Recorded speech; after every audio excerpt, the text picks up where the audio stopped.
Plastic surgery हे नाव ऐकलं की काय आठवतं? एकदम हायटेक हॉस्पिटल्स, लेटेस्ट टेक्नॉलॉजी, बरोबर ना? पण जर मी म्हटलं की याचं मूळ आधुनिक काळात नाही, तर हजारो वर्षांपूर्वीच्या भारतात आहे तर? हो, हे अगदी खरंय. चला, आज आपण इतिहासाची पानं उलटून बघूया आणि पाहूया की प्राचीन भारताने मेडिकल सायन्सला कसं चकित करून सोडलं होतं. विचार करा, साल आहे 1794, ठिकाण लंडन. तिथल्या एका मोठ्या मेडिकल जर्नलमध्ये भारतातून आलेला एक रिपोर्ट छापून येतो आणि तो वाचून अख्ख्या युरोपमधल्या डॉक्टर लोकांमध्ये खळबळ माजते, कारण त्यात अशा एका मेडिकल चमत्काराबद्दल लिहिलं होतं ज्यांनी पश्चिमेकडच्या लोकांना मोठा धक्का दिला होता. तर प्रश्न हा होता की असं काय बघितलं होतं या ब्रिटिश डॉक्टरांनी? असं कोणतं प्राचीन तंत्रज्ञान होतं जे त्यांच्या कल्पनेच्याही पलीकडचं होतं आणि ज्याने पुढे जाऊन मॉडर्न सर्जरीचा चेहरामोहराच बदलून टाकला? तर गोष्ट आहे 1790च्या दशकातली. ब्रिटिश ईस्ट इंडिया कंपनीचे काही सर्जन्स म्हणजे शस्त्रक्रिया करणारे डॉक्टर भारतात तैनात होते आणि तिथे त्यांनी जे पाहिलं ना, त्यावर त्यांचा विश्वासच बसला नाही. त्यांनी चक्क एका माणसाच्या नाकाची पुनर्रचना करण्याची एक किचकट शस्त्रक्रिया पाहिली आणि ही शस्त्रक्रिया त्यांच्या ज्ञानाच्या खूपच पुढे होती. त्यांना आश्चर्याचा धक्का बसला की अरे, असं काही तंत्रज्ञान भारतात असू शकतं ज्याची आपल्याला कल्पनासुद्धा नाही. आता हा फरक बघा किती मोठा होता.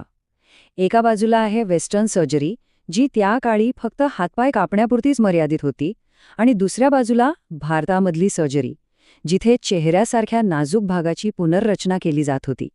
म्हणजे तुम्हीच विचार करा, हा फरक बघून ब्रिटिश डॉक्टरांची काय अवस्था झाली असेल. बरं, पण हे सगळं अविश्वसनीय ज्ञान आलं कुठून? याचा सोर्स काय होता? याचं उत्तर मिळतं एका प्राचीन संस्कृत ग्रंथामध्ये. ह्या ग्रंथाचं नाव आहे सुश्रुत संहिता. आणि ऐकून आश्चर्य वाटेल, हा ग्रंथ आजचा नाहीये. तो लिहिला गेला होता इसवी पूर्व 6व्या शतकात, म्हणजे जवळपास 2600 वर्षांपूर्वी. आणि हा काही छोटा मोठा ग्रंथ नव्हता. याची व्याप्ती बघितली तर थक्क व्हायला होतं. यात तब्बल 184 अध्याय आहेत, 1120 वेगवेगळ्या आजारांची माहिती आहे, 300 पेक्षा जास्त सर्जिकल प्रोसिजर्स आहेत आणि 120हून अधिक शस्त्रक्रियेची उपकरणं, त्यांची सुद्धा माहिती आहे. म्हणजे विचार करा, हा एक प्रकारे प्राचीन काळातला मेडिकल एन्सायक्लोपीडियाच होता. या ग्रंथातल्या सगळ्या शस्त्रक्रियांपैकी एक शस्त्रक्रिया खूपच प्रसिद्ध झाली. ती म्हणजे नाकाची पुनर्रचना, ज्याला आपण आजकालच्या भाषेत रायनोप्लास्टी किंवा नोज जॉब म्हणतो. आता प्रश्न पडतो की नाकाचीच शस्त्रक्रिया इतकी महत्त्वाची का होती? तर यामागे एक सामाजिक कारण होतं. त्या काळी भारतात काही गुन्ह्यांसाठी, जसे की चोरी किंवा व्यभिचार, नाक कापण्याची शिक्षा दिली जायची. त्यामुळे अशा लोकांसाठी समाजात पुन्हा सन्मानाने जगण्यासाठी ही शस्त्रक्रिया फक्त सौंदर्य वाढवण्यासाठी नव्हती, तर ती एक सामाजिक गरज होती. आणि सुश्रुताने जे तंत्रज्ञान वापरलं होतं ते खरंच खूप हुशारीचं होतं. याला फोरहेड फ्लॅप टेक्निक म्हणतात. यात काय करायचे तर कपाळावरची त्वचा कापून तिला फिरवून त्यातून नवीन नाक तयार करायचे. आणि सगळ्यात इंटरेस्टिंग गोष्ट काय आहे माहितीये? हेच बेसिक तंत्रज्ञान थोड्याफार फरकाने आजही मॉडर्न प्लास्टिक सर्जरीमध्ये वापरलं जातं. अविश्वसनीय आहे ना? पण थांबा, गोष्ट फक्त नाकापुरती मर्यादित नाहीये. सुश्रुत संहितेमध्ये तर ज्ञानाचा अख्खा खजिनाच आहे. बघूया अजून काय काय होते त्यात. मोतीबिंदूची शस्त्रक्रिया, सिझेरियन डिलिव्हरी आणि अगदी मूत्राशयातले खडे काढण्याची शस्त्रक्रिया, या सगळ्या अत्यंत गुंतागुंतीच्या प्रोसिजर्सची माहिती त्यात आहे.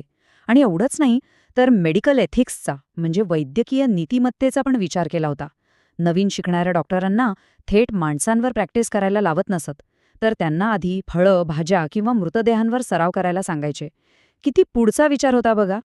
शस्त्रक्रिया म्हटलं की वेदना तर होणारच, मग त्याचं काय? तर त्याचाही विचार केला होता. सम्मोहिनी नावाच्या एका औषधाचा उल्लेख आहे. हे म्हणजे वाईन आणि काही खास वनस्पतींचं मिश्रण होतं, जे रुग्णाला भूल देण्यासाठी वापरायचे. म्हणजे एक प्रकारची प्राचीन ॲनेस्थेशियाची सिस्टमच होती ही. तर आता आपण या कथेचा प्रवास पूर्ण करूया. हे प्राचीन ज्ञान भारतातून आधुनिक वैद्यकीय जगापर्यंत पोचलं कसं ते पाहूया. हा प्रवास बघा. पूर्व 6व्या शतकात सुश्रुताने हे सगळं लिहून ठेवलं. मग तब्बल 2000 वर्षांपेक्षा जास्त काळानंतर 1794 मध्ये याबद्दलचा रिपोर्ट लंडनच्या मासिकात छापून आला. आणि तिथून फक्त 20 वर्षांनी 1814मध्ये जोसेफ कार्पिओ नावाच्या एका ब्रिटिश सर्जनने ही इंडियन मेथड वापरून ब्रिटनमध्ये पहिली यशस्वी शस्त्रक्रिया केली. पण मग एक प्रश्न मनात येतोच की इतका मोठा, इतका महत्वाचा वैद्यकीय वारसा आपल्याकडे असूनही तो विसरला कसा गेला? यावर एक विचार असा मांडला जातो की वसाहतवादी शिक्षण पद्धतीमुळे आपण कुठेतरी आपलाच इतिहास विसरून गेलो. आणि गंमत बघा, आपल्याच देशातलं ज्ञान आपल्याला बाहेरच्या लोकांकडून परत शिकावं लागलं. आणि ह्या सगळ्या गोष्टीतून एक खूप महत्वाचा मुद्दा आपल्या लक्षात येतो. तो म्हणजे पारंपरिक ज्ञानाला सरसकट, जुनाट किंवा चुकीचं म्हणून टाकून देता कामा नये. उलट त्याला आधुनिक विज्ञानाच्या निकषांवर तपासून पाहिलं पाहिजे. सुश्रुत संहितेची ही कहाणी आपल्याला हेच शिकवते की प्राचीन शहाणपण आणि आधुनिक विज्ञान एकत्र आले तर ते मानवजातीसाठी किती फायद्याचं ठरू शकतं. आणि हाच विचार आपल्याला एका मोठ्या प्रश्नासमोर आणून उभा करतो.